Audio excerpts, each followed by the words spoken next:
नमस्तुभ्यं भक्तों, स्वागत है आप सबका आपके अपने YouTube चैनल नमामि शिव जी में। भगवान भोलेनाथ की कृपा हम सब पर सदैव बनी रहे। भक्तों, आज के वीडियो में हम जानेंगे जया एकादशी, भीष्म एकादशी या भूमि एकादशी व्रत किस दिन रखना है।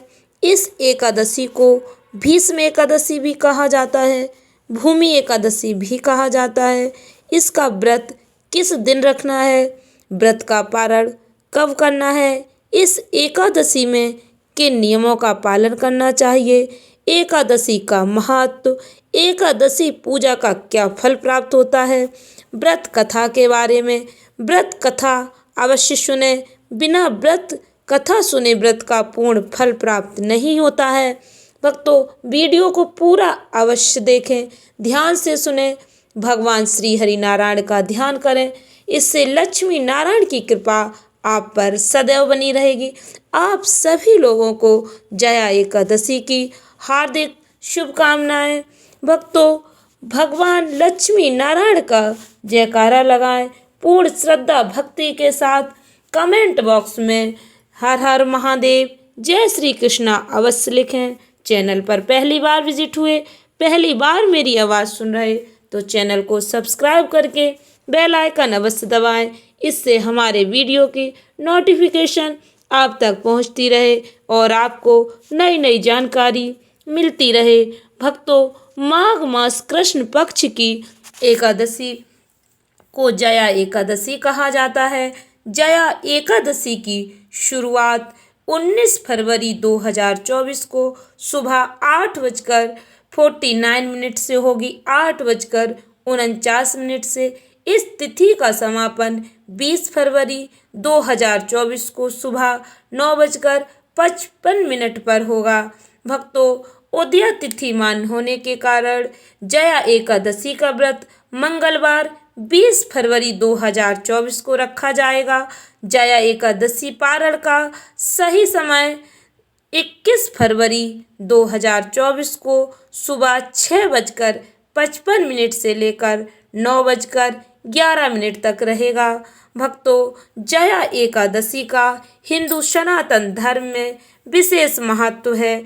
वैसे तो प्रत्येक एकादशी का अपना विशेष महत्व होता है, इसी प्रकार जया एकादशी का भी विशेष महत्व है। प्रत्येक एकादशी व्रत रखने का अलग अलग पुण्य प्राप्त होता है।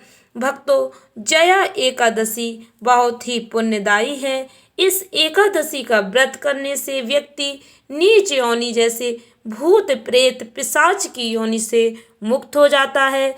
जया एकादशी के दिन भगवान लक्ष्मी नारायण की पूजा की जाती है। जया एकादशी को कुछ जगह पर भूमि एकादशी, भीष्म एकादशी के नाम से भी जाना जाता है। जया एकादशी का क्या महत्व है, क्यों इतनी महत्वपूर्ण मानी जाती है यह एकादशी। जया एकादशी का महत्व पद्म पुराण और भविष्योद्धारा पुराण में बताया गया है। जया एकादशी के महत्व के बारे में भगवान श्री कृष्ण ने धर्मराज युधिष्ठिर को बताया। यह व्रत करने से ब्रह्म हत्या जैसे पाप से मुक्ति मिल जाती है। माघ महीने में भगवान शिव जी की पूजा करना भी अत्यंत शुभ माना जाता है।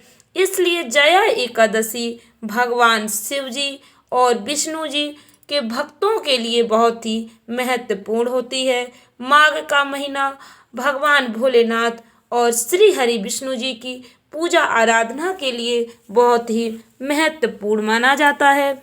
जया एकादशी की पूजा विधि, माघ का महीना पवित्र और पावन होता है। इस मास में व्रत और तप करने का बहुत ही अधिक महत्व होता है। इस माह में शुक्ल पक्ष में आने वाली एकादशी को जया एकादशी कहते हैं। भक्तों, जया एकादशी के दिन पूरे श्रद्धा भक्ति के साथ भगवान लक्ष्मी नारायण की पूजा करनी चाहिए।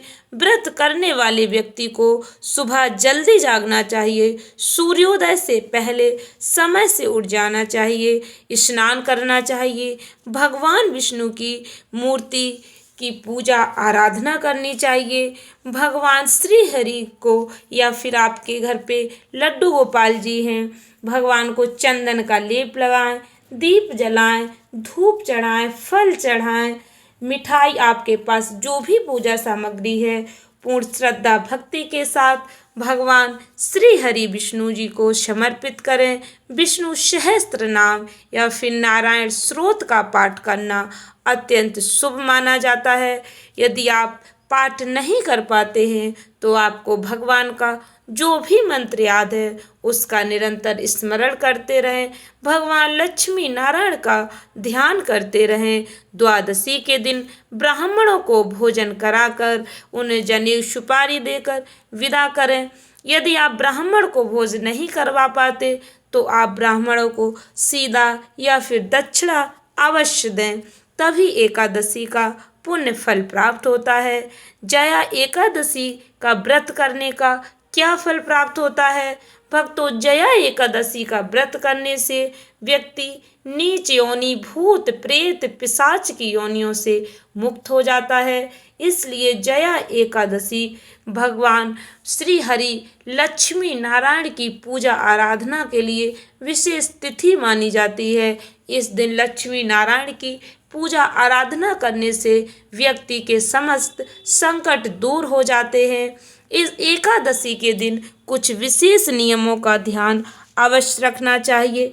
एकादशी का व्रत करने वालों को अन्न ग्रहण नहीं करना चाहिए। फलाहार आप दिन में कितने भी बार कर सकते हैं, किंतु एकादशी के दिन अन्न ग्रहण नहीं करना चाहिए।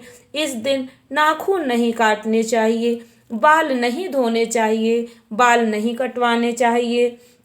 इस दिन शुद्ध सात्विक भोजन करना चाहिए। एकादशी के दिन मांसाहार का उपयोग नहीं करना चाहिए, तामसिक भोजन नहीं करना चाहिए। चावल का इस्तेमाल जो व्रत रखते हैं उन्हें भी नहीं करना है, उन्हें दशमी के दिन से ही नियम का पालन करना है। जो लोग व्रत नहीं रखते हैं चावल उन्हें भी नहीं ग्रहण करने चाहिए। चावल ग्रहण करने का घोर पाप लगता है। भक्तों, कुछ साधारण से नियमों का ध्यान अवश्य रखें। एकादशी वाले दिन आप व्रत करें अथवा ना करें, किंतु भगवान श्री लक्ष्मी नारायण का ध्यान अवश्य करें। एकादशी के नियमों का पालन अवश्य करें। यदि आप कुछ नियमों का पालन नहीं कर पाते हैं तो आप भगवान से क्षमा याचना कर लीजिए। भगवान दया के सागर हैं, करुणा निधान है, अपने भक्तों पर कृपा अवश्य करते हैं, किंतु जानकर किसी भी नियम का उल्लंघन नहीं करना चाहिए। एकादशी का विशेष महत्व होता है। भक्तों, अब जानते हैं एकादशी की व्रत कथा के बारे में। एकादशी की कथा ध्यान से सुने। नंदन वन में उत्सव चल रहा था। इस उत्सव में सभी देवता, सिद्ध, संत, दिव्य पुरुष विद्यमान थे। उस समय गंधर्व गायन कर रहे थे। गंधर्व कन्याएं नृत्य प्रस्तुत कर रही थी। सभा में माल्यवान नामक एक गंधर्व और पुष्पवती नामक गंधर्व कन्या का नृत्य चल रहा था। इसी बीच पुष्पवती की नज़र जैसे ही माल्यवान पर पड़ी वह उस पर मोहित हो गई। पुष्पवती सभा की मर्यादा को भूलकर ऐसा नृत्य करने लगी कि माल्यवान उसकी ओर आकर्षित हो। माल्यवान गंधर्व कन्या की भंगिमा को देखकर सुध बुध खो बैठा और गायन की मर्यादा से भटक गया, जिससे सुर ताल उसका साथ छोड़ गए। इंद्र को पुष्पवती और माल्यवान के अमर्यादित कृत्य पर क्रोध आ गया और उन्होंने दोनों को श्राप दे दिया, आप स्वर्ग से वंचित हो जाएं और पृथ्वी पर निवास करें। मृत्यु लोक में अति नीच पिशाच योनि आप दोनों को प्राप्त हो। इस श्राप से तत्काल दोनों पिशाच बन गए और हिमालय पर्वत पर एक वृक्ष पर दोनों का निवास बन गया। यहाँ पिशाच योनि में इन्हें अत्यंत कष्ट भोगना पड़ रहा था। एक बार माघ शुक्ल पक्ष की एकादशी के दिन दोनों अत्यंत दुखी थे। उस दिन वे केवल फलाहार रहे। रात्रि के समय दोनों को बहुत ठंड लग रही थी, अतः दोनों रात भर साथ बैठकर जागते रहे। ठंड के कारण दोनों की मृत्यु हो गई और अनजाने में जया एकादशी का व्रत हो जाने से दोनों को पिशाच योनि से मुक्ति मिल गई। अब माल्यवान और पुष्पवती पहले से भी सुंदर हो गए और स्वर्ग लोक में उन्हें स्थान मिल गया। देवराज ने जब दोनों को देखा तो चकित रह गए और पिशाच योनि से मुक्ति कैसे मिली यह पूछा। माल्यवान ने कहा, यह भगवान विष्णु जी की जया एकादशी का प्रभाव है। हम इस एकादशी के प्रभाव से पिशाच योनि से मुक्त हुए हैं। इंद्र इससे अति प्रसन्न हुए और कहा कि आप जगदीश्वर के भक्त हैं, इसलिए आप सबसे मेरे लिए आदरणीय हैं। आप स्वर्ग में आनंद पूर्वक विहार करें। कथा सुनकर श्री कृष्ण ने यह बताया, जया एकादशी के दिन जगपति जगदीश्वर भगवान विष्णु जी की सर्वथा पूजा अवश्य करनी चाहिए। भगवान जगदीश्वर सर्वथा पूजनीय हैं। जो श्रद्धालु भक्त इस एकादशी का व्रत रखते हैं उन्हें दसवीं तिथि को एक समय आहार करना चाहिए। इस बात का ध्यान रखें कि आहार सात्विक हो। एकादशी के दिन श्री विष्णु जी का ध्यान करके संकल्प करें। धूप दीप चंदन फल तिल पंचामृत से भगवान श्री हरि नारायण की पूजा आराधना करें। इसके बाद आरती करें, प्रसाद बांटें। भक्तों, एकादशी के दिन रात्रि जागरण का भी विशेष महत्व होता है। यदि रात्रि जागरण कर लेते हैं तो एकादशी का आपको पूर्ण फल प्राप्त होता है। आशा करती हूँ वीडियो अच्छी लगी होगी, उपयोगी लगी हो तो वीडियो को लाइक शेयर अवश्य करें। भक्तों, आज के वीडियो में जया एकादशी से जुड़ी महत्वपूर्ण जानकारी दी मैंने। ऐसे ही सनातन धर्म के अन्य व्रत त्योहार की जानकारी प्राप्त करने के लिए हमारे चैनल को सब्सक्राइब अवश्य करें, जिससे हमारे वीडियो की नोटिफिकेशन आप तक पहुंचती रहे और आपको नई नई जानकारी मिलती रहे। धन्यवाद भक्तों। श्री शिवाय नमस्तुभ्यं।